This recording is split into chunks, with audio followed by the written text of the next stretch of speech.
The spaceport of Orion's Reach was alive with sound.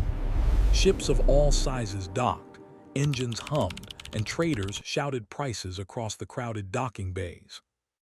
Alien races of every shape and color moved with precision, checking Starship systems, negotiating contracts, and preparing for voyages across the galaxy. Among all this activity, one ship stood out, not because of its size or beauty, but because of its neglect. It was an old starship, dusty and scarred. Its hull bore deep scratches, its paint faded and peeling, and one engine vent hung crookedly. No one wanted it. Pilots inspected it briefly, shook their heads, and walked away. Corporations deemed it worthless. Even scavengers avoided it. The ship had been rejected by all. Yet there was something about it that caught the eye of one observer. Eli Varn, a young human mechanic, stood near the dock, his hands tucked into his worn overalls. His dark hair stuck out in uneven strands, and his eyes shone with curiosity and determination. Eli was small for a human, but his mind worked in ways few could imagine. Where others saw rust, he saw potential. Where others saw failure, he saw a puzzle waiting to be solved. Eli walked slowly toward the abandoned ship. He circled it, tapping his fingers lightly against the hull, listening to its creaks and murmurs. To anyone else, it was just a broken vessel. To Eli, it whispered possibility. "The other races call it useless," he murmured to himself. "Maybe they just don't understand it yet." He crouched near the ship's engine, his fingers tracing the complex network of wires and conduits. "Old tech, sure," he said, "but there's something clever here. Someone designed this with care. Someone wanted it to last." Other mechanics and pilots passed by, laughing quietly or shaking their heads at the humans staring at the ship.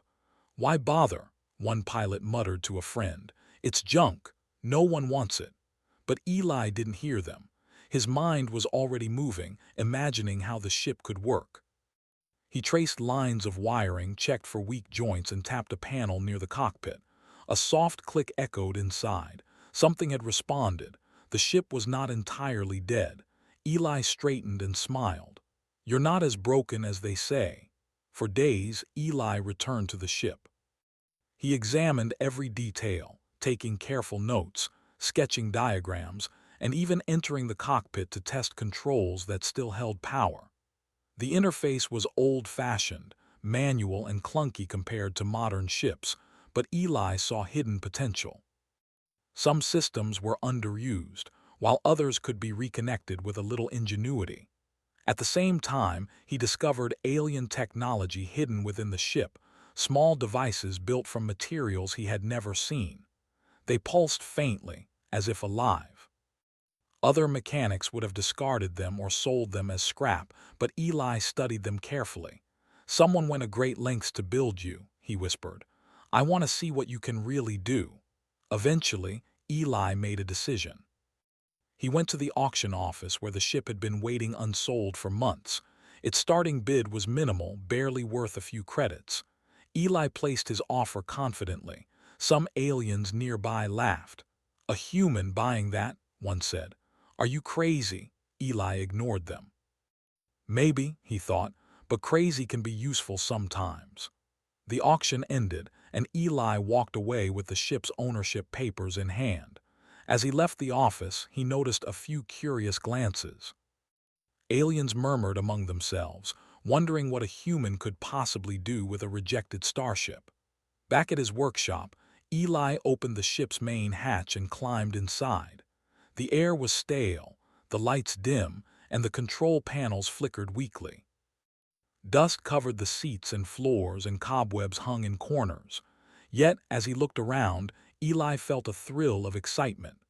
"This is going to be amazing," he said softly. He spent hours just exploring, familiarizing himself with the ship's structure. Every room held secrets, hidden compartments, small toolkits, and odd devices whose purpose was unclear. Eli's human curiosity drove him to touch, test, and examine everything.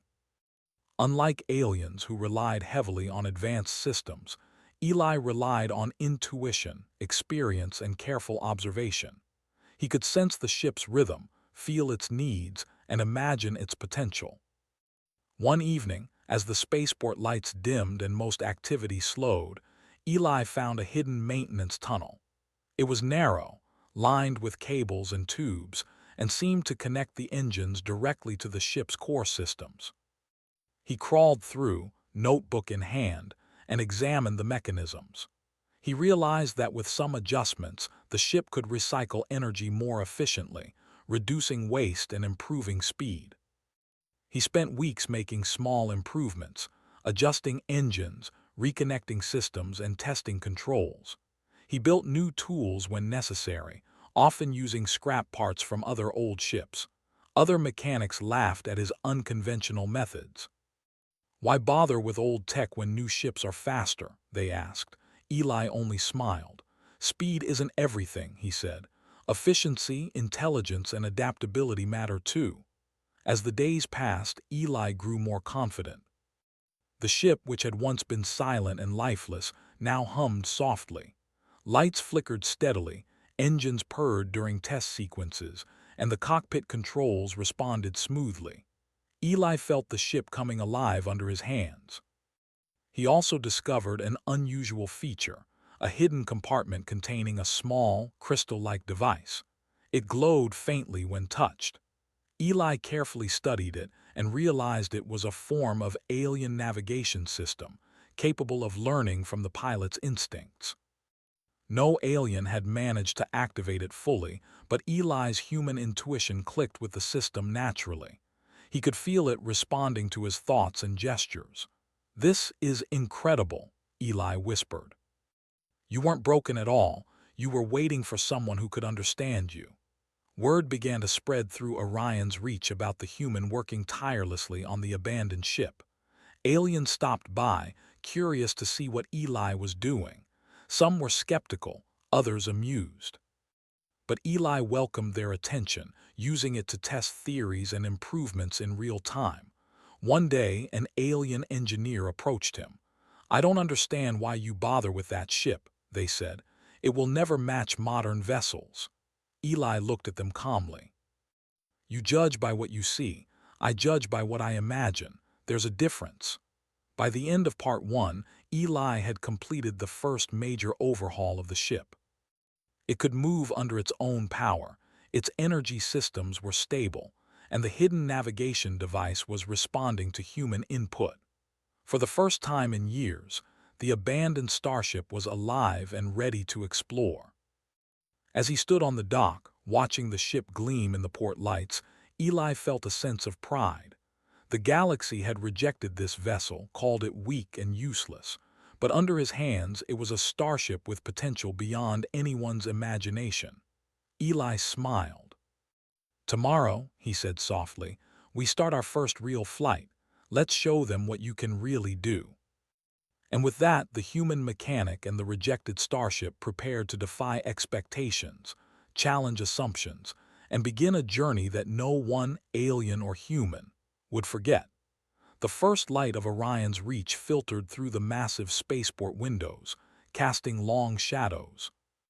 Across the docks, Eli Varn arrived early, as he always did, carrying tools, spare parts, and notebooks filled with ideas. Today was different. Today, the ship he had rescued from neglect was ready for its first major test flight. He climbed aboard the Starship, now polished, humming gently and surprisingly responsive. The engines, carefully calibrated by human hands, glowed softly as he ran diagnostics. The navigation system, the small crystal-like device he had discovered in the hidden compartment, pulsed faintly, sensing his presence. Eli smiled. "All right," he said, "let's see what you've really got." He adjusted the controls, feeling the familiar tactile feedback. The ship, though old, responded to subtle movements in ways modern vessels could not. Its hidden alien systems, combined with Eli's human intuition, created something new, something alive. Eli started with small maneuvers. He lifted the ship from the dock and hovered, checking energy output, engine stability, and structural integrity. Each system functioned perfectly, surpassing his expectations. He guided it slowly through the port, avoiding cargo ships and maintenance drones. Passers-by stopped to watch, whispering in disbelief. "No way a human built that," murmured a gray-skinned alien with long fingers. "Look at it move," replied a tall, blue-skinned trader. "It's graceful." Eli ignored them, focusing entirely on the Starship. He guided it through narrow corridors between massive cargo vessels, testing agility. The ship moved like a living creature, responding instantly to his commands. He realized something remarkable. The old Starship's engines, though weaker on paper, had been designed for adaptability rather than speed, allowing precise adjustments no modern vessel could match. After an hour of careful maneuvering, Eli guided the ship to the edge of the port, where the open space awaited. He had prepared a test route through a nearby asteroid cluster, a place too dangerous for most inexperienced pilots or automated ships. This was his way to push the ship's limits without risk to anyone else. As he entered the asteroid cluster, the real work began. Eli guided the ship through tight spaces, narrow gaps, and irregular formations. The ship responded flawlessly, shifting its energy and adjusting engine output in real time. Each maneuver highlighted human intuition over rigid calculations, showing that a clever mind could outperform sophisticated systems. Eli laughed softly. "Not bad for a rejected ship, eh?" He continued the test, gradually increasing speed and complexity. The alien engineers watching from the port's observation tower were astonished. They had assumed the ship would barely move or that it would malfunction under pressure. Instead, it weaved through asteroids with elegance, efficiency, and precision. After completing the test, Eli returned to the docks, his heart racing with excitement. The ship had not only survived the trial, it had excelled beyond expectations. "You're amazing," Eli said, running his hand along the smooth hull. "They all said you were useless. They were wrong." With the first test complete, Eli turned his attention to further improvements. He had noticed areas where energy efficiency could be improved.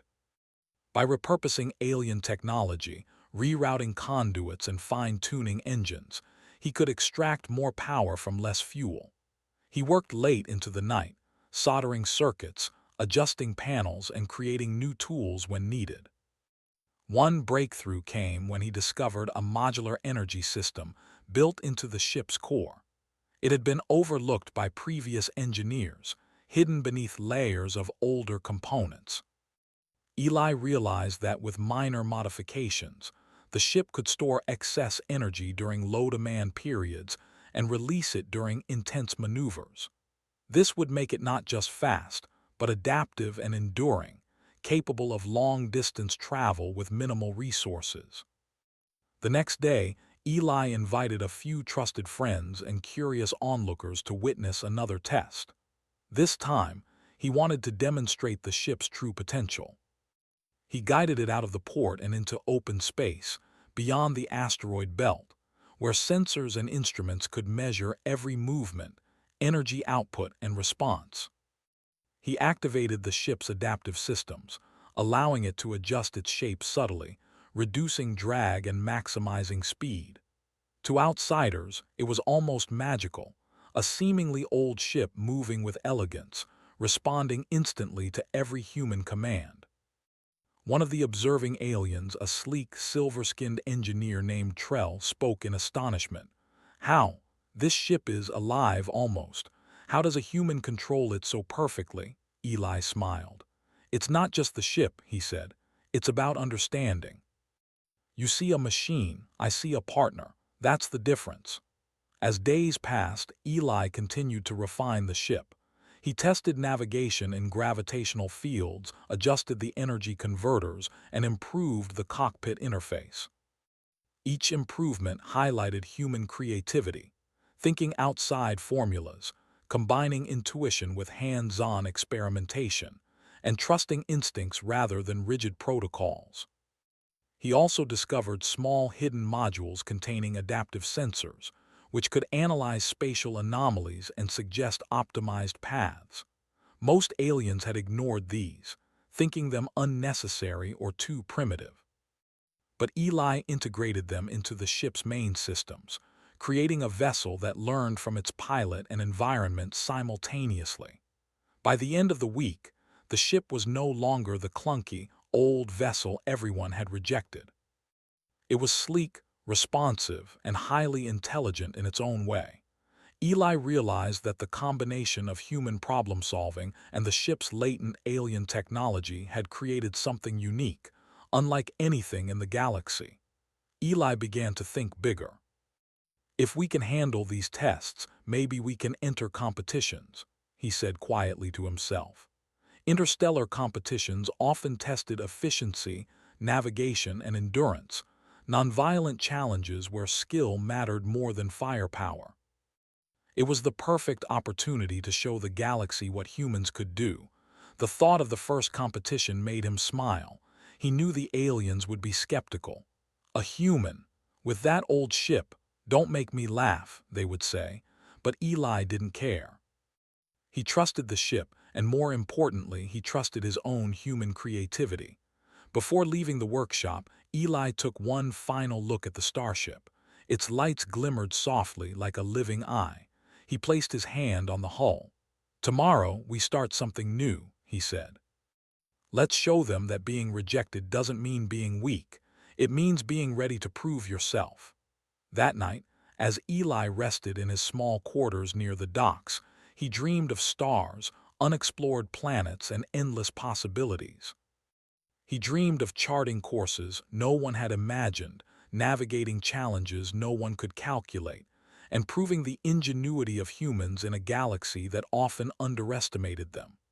The ship rested beside him, quiet but alive, its systems humming softly in harmony with its pilot. Together they were ready to face the galaxy, not with weapons, but with creativity, intelligence, and perseverance. And thus, Part 2 ends with Eli preparing for the next stage of his journey, entering competitions and tests where the ship's full capabilities and human ingenuity would be revealed to the entire galaxy. The once rejected Starship was no longer a forgotten relic. It was becoming a symbol of human potential. Word of Eli Varn and his revived Starship spread through Orion's reach like a quiet storm. Rumors swirled among traders, engineers, and pilots. "A human is flying the rejected ship," they said. "Impossible, but it seems to be working." Eli, however, remained focused on one goal: to prove the potential of humans and their creativity. He knew that talk meant nothing. Action was the only proof. The opportunity came in the form of the Orion Interstellar Navigation Challenge, a nonviolent competition held annually to test starships' efficiency, agility, and adaptability. Ships from dozens of races participated, some sleek and new, others advanced with automated systems. Eli's ship, in its modest but carefully upgraded form, was an unexpected entry. Many competitors scoffed at his presence. A large delegation of blue-scaled aliens laughed openly. "A human," one called out, "flying that ancient scrap. You have no chance." Eli smiled but said nothing. He preferred action over words. The first day of the competition was navigation through asteroid fields. The course was narrow and complex, with shifting debris, low-gravity pockets, and unexpected twists. Automated ships struggled to adjust to the unpredictable environment. Eli's Starship, however, moved differently. Guided by human intuition and Eli's careful anticipation, it weaved gracefully through obstacles, conserving energy and maintaining perfect balance. Where automated ships overcompensated or hesitated, Eli reacted smoothly, trusting his instincts. Observers gasped as the ship glided with unexpected elegance and precision. Even the skeptical aliens began to whisper. "How is it possible?" one said. "No ship should respond like that." Eli didn't notice the murmurs. His eyes were fixed on the path, his hands steady on the controls. The ship responded as if it understood him, shifting, adjusting, and anticipating his next move. After completing the asteroid field, Eli docked the ship at the observation station. He looked at the results. His ship had finished the course faster and with less energy consumption than most modern vessels. For the first time, the galaxy began to see that human ingenuity could surpass even the most advanced technology. The second day of the competition focused on resource management and endurance.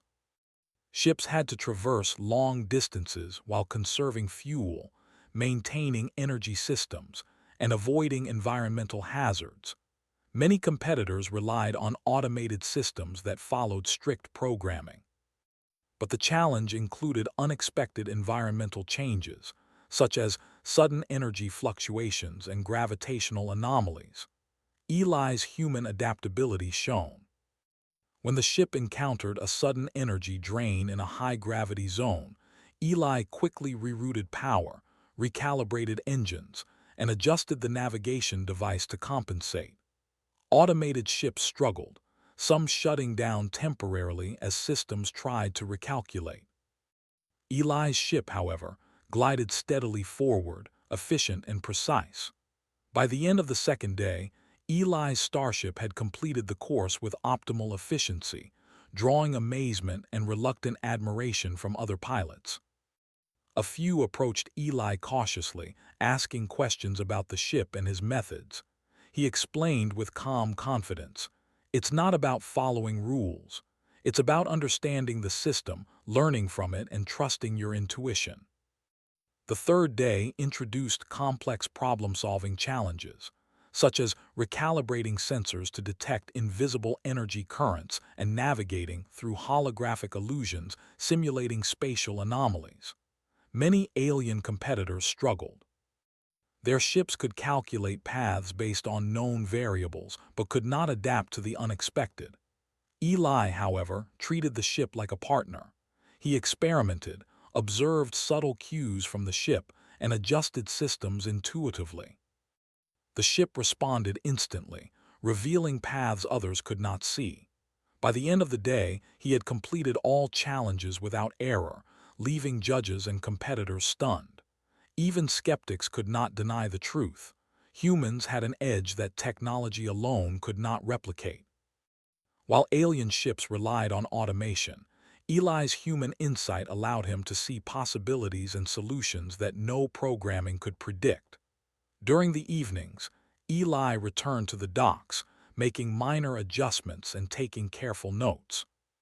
He enhanced the ship's adaptive systems, allowing it to analyze patterns and suggest improvements in real time.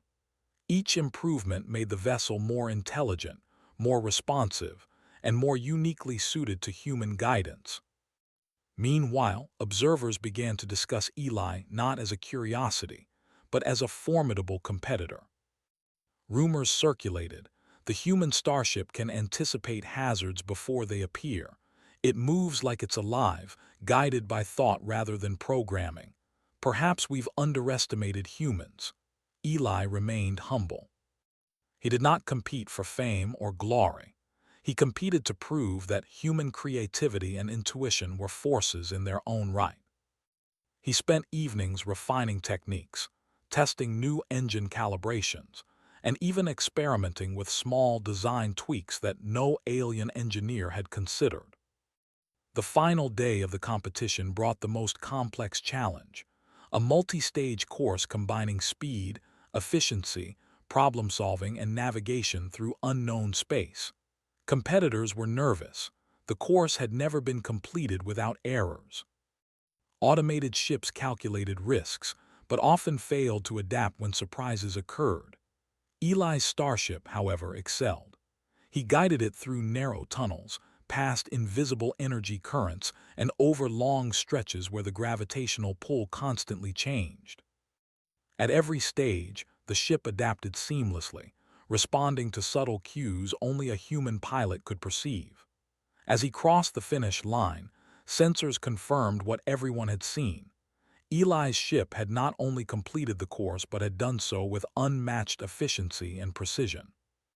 Competitors and spectators erupted into whispers, applause, and stunned silence. The once rejected starship had proven its worth. The judges, A panel of respected engineers and navigators approached Eli. "We have never seen such synergy between pilot and vessel," one said. "It is extraordinary. The ship responds as if it understands the human controlling it." Eli smiled humbly. "It's not magic," he said. "It's understanding, patience, and a willingness to experiment. Humans notice things others overlook. Sometimes that's enough to make a difference." By the end of the competition, the message was clear. Humans were not inferior, not weak, and certainly not to be underestimated. Eli's ship, once discarded and forgotten, had become a symbol of human ingenuity, creativity, and perseverance. Aliens who had doubted him approached cautiously, seeking advice, observing his methods, and sometimes offering collaboration. Eli welcomed the curiosity but maintained his independence.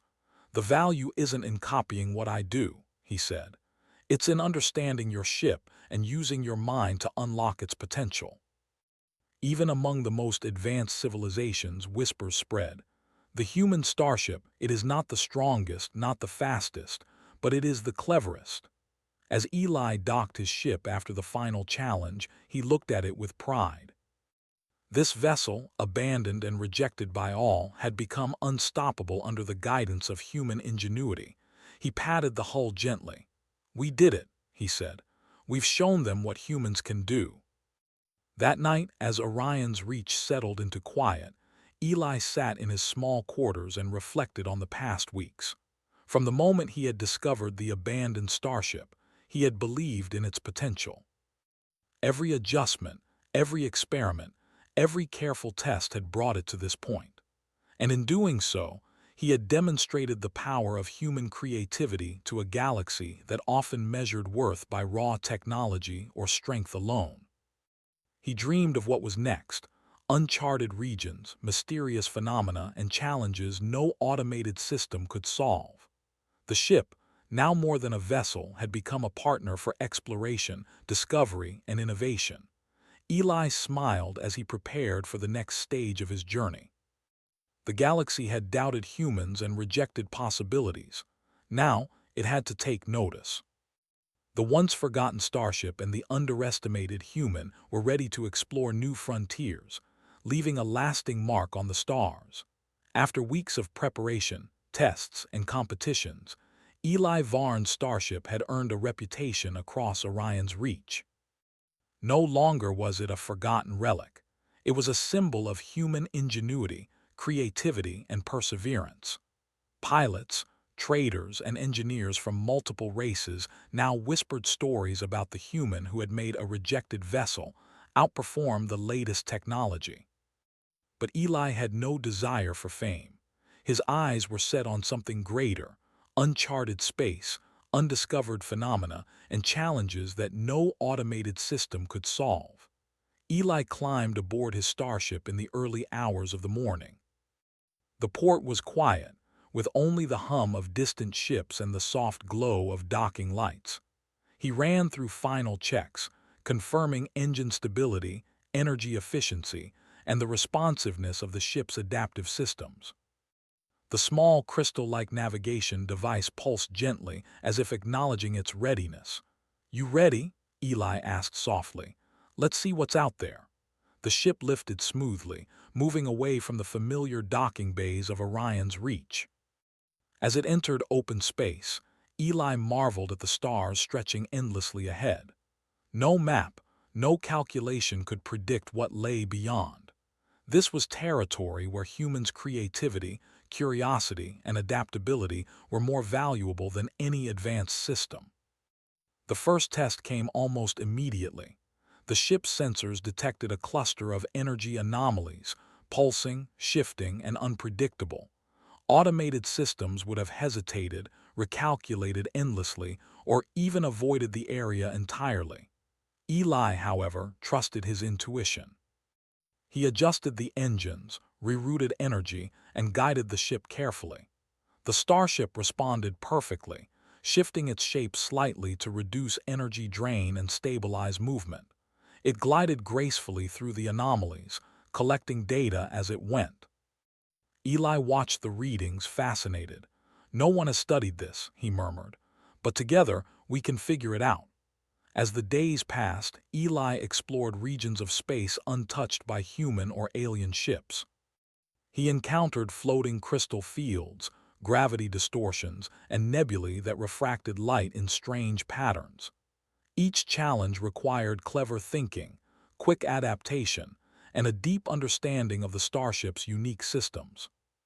The vessel, guided by Eli's human intuition, adapted instinctively to each obstacle. One day, Eli discovered a hidden pocket within a massive asteroid belt. Within it were metallic structures that appeared artificial but ancient. The ship's adaptive sensors were intrigued, analyzing the formations. Eli realized these were remnants of a civilization lost to time, their technology far advanced but abandoned. Most explorers would have ignored the sight, dismissing it as irrelevant. Eli, however, saw opportunity. He navigated carefully, scanning the structures and recording data. The ship's interface responded to his subtle gestures, highlighting areas of interest and potential interaction. It felt almost like the Starship understood what Eli wanted to accomplish, a true partnership of human and machine. In the evenings, Eli worked on his notes, refining the ship's systems based on observations. He improved energy distribution, optimized sensor responsiveness, and even adjusted small mechanical systems to handle unexpected conditions more efficiently. With each adjustment, the ship grew smarter, more capable, and more uniquely suited to human guidance. News of Eli's discoveries began to spread, carried by traders, explorers, and communication relays. Stories of the human mechanic navigating the uncharted regions, unlocking secrets and mastering phenomena, began to reach other worlds. Many races started to reconsider their assumptions about humans, realizing that creativity, intuition, and perseverance were just as powerful as advanced technology or brute force. Eli's Starship, once rejected and abandoned, had become a legend in the making. Pilots and engineers visited Orion's reach to see it, hoping to understand the methods behind its success. Eli welcomed them, but he always emphasized a simple truth. "It's not about copying me. It's about thinking, observing, and trusting your instincts." Humans notice possibilities that others overlook. During one exploration, Eli encountered a massive nebula with unstable energy currents. Sensors indicated that no ship had passed through it successfully. Automated navigation systems would have failed. Most pilots avoided it entirely. Eli, however, approached with caution but confidence. He guided the Starship through, making small adjustments, using his understanding of the ship's adaptive systems, and trusting the subtle feedback from the vessel. The ship moved like a living creature, twisting and adjusting to each pulse of energy. Eli felt exhilarated. "No one's done this before," he whispered, "but we can." By the time he emerged from the nebula, Eli had not only succeeded but had also collected valuable data about the energy flows, insights that could benefit countless future explorers. The galaxy began to see humans not as weak, primitive, or limited, but as innovators and problem solvers capable of achieving the impossible. Eli's reputation grew. Invitations arrived from distant systems, asking him to share his insights, teach techniques, or consult on ship design. But he remained focused on exploration. Fame was not his goal, discovery was. Every new star system, every unknown phenomenon, every challenge was an opportunity to demonstrate the strength of human creativity. One quiet evening, as Eli sat in the cockpit watching a distant nebula swirl with brilliant colors, he reflected on how far he and the ship had come. From a vessel abandoned and rejected by all, it had transformed into a marvel of efficiency, intelligence, and adaptability. And from a young mechanic laughed at by others, he had become a pioneer, a symbol of human potential in the stars. He placed a hand on the console. "We've done something incredible," he said softly. Not because of strength or weapons, but because we think, we imagine, and we adapt. That's what makes humans unstoppable. The ship's sensors pulsed gently, almost in acknowledgement. Together, human and machine had proven that being underestimated could be a powerful advantage. The galaxy had rejected the Starship and doubted humans, but together, they had created something extraordinary. Eli charted a course for a region of space completely unknown, far beyond the reach of mapped systems. Here, there would be no competitions, no observers, no preconceived notions. Only discovery, challenge, and learning. He smiled at the thought. This was the ultimate test, not of speed or power, but of human ingenuity and partnership with technology. As the starship glided forward, lights of distant stars reflecting on its polished hull, Eli felt a profound sense of purpose. The galaxy had witnessed what humans could do in controlled challenges. Now, they would see what humans could accomplish in the unknown. Exploration, innovation, and intelligence were their greatest tools, and Eli intended to use them fully. For the first time in its long, discarded life, the starship was truly free, able to go wherever it pleased, guided by the mind of a human who refused to accept limits. And Eli knew this was only the beginning. The galaxy had doubted, laughed, and rejected, but Eli and his ship were unstoppable. And wherever they went, humans would leave a mark, not through war or violence, but through creativity, courage, and determination. As the starship disappeared into the depths of uncharted space, a new chapter began, not just for the vessel but for humanity itself. The abandoned, rejected starship had become a beacon of hope, ingenuity, and the limitless potential of the human spirit. And so, Eli Varn and his starship moved forward, exploring the unknown, discovering the undiscovered, and proving to the galaxy that humans, though underestimated, could achieve the extraordinary.